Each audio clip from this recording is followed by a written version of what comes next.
اور پھر تیسری دفعہ یہ عمل کرو، یہ ساری اس طرح کی شیطانی حرکات، وسوسات، آسیب، سحر اور جادو، نظر بد ختم ہو جائے گا۔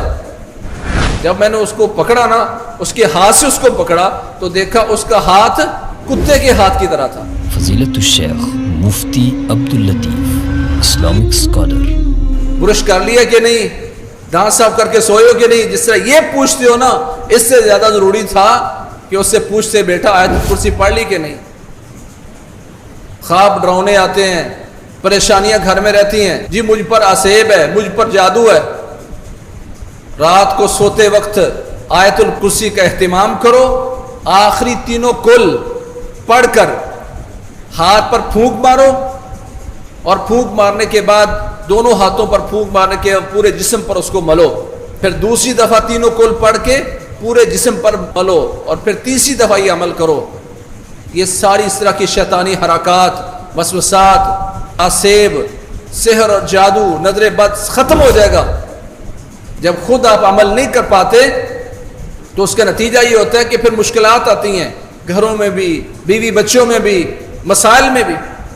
اور ایک اہم جو بات ہے، جتنی دفعہ بھی آیت الکرسی کا ذکر آیا کہ اس کو پڑھو، تو ہمارے ہاں عموماً نماز پڑھنے کے بعد بھی آیت الکرسی پڑھ کے یوں کپڑا آگے کھینچ کر منہ اپنے سینے کی طرف کر کے لوگ پھونک مارتے ہیں۔ یہ درست نہیں ہے۔ حرج کیا ہے؟ حرج کیا؟ من قرأ آیت الکرسی، جس بندے نے آیت الکرسی پڑھی، پڑھنے کا ذکر ہے، آگے جو نفخ یا نفس کا ہم نے خود اضافہ کر لیا۔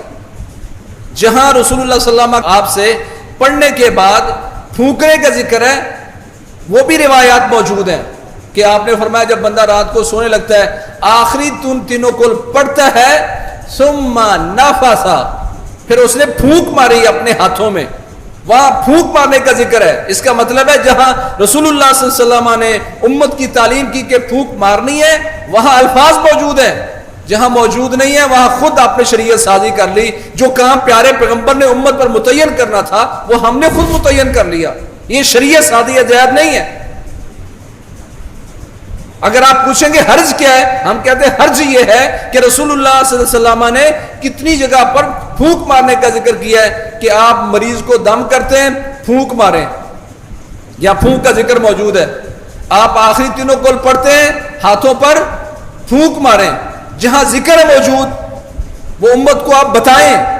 جہاں ذکر نہیں ہے، صرف قرات کا ذکر ہے، وہاں قرات تک محدود رہنا یہ شریعت ہے۔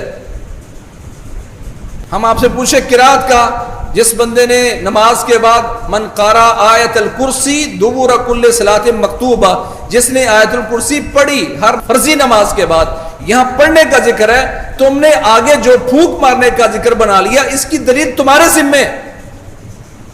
حرج کیا ہے؟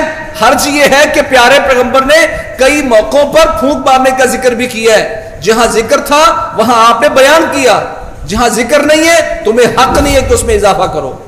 آیت الکرسی ہر نماز کے بعد پڑھنی ہے، ہر فرضی نماز کے بعد پڑھنی ہے، رات کو سوتے وقت پڑھنی ہے، پڑھنا ہے۔ پھونک مارنے والی بدعت اپنے بچوں میں مت پھیلائیں۔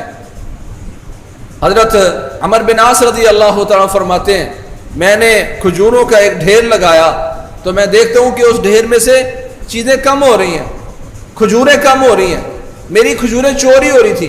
میں اس پر بڑا پریشان ہوا، میں نے کہا آج میں پہرا لگاؤں گا، دیکھتا ہوں کون ہے جو چوری کرتا ہے۔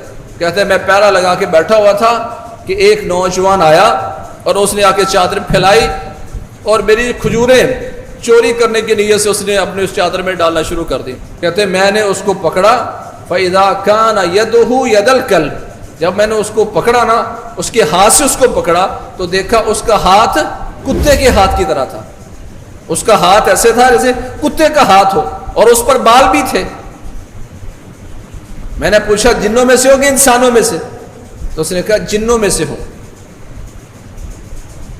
اس لیے یہ ثابت ہوتا ہے کہ مسلمانوں کے مال کی چوری شیاطین کر سکتے ہیں۔ میں نے کہا پھر تو آج پکڑا گیا۔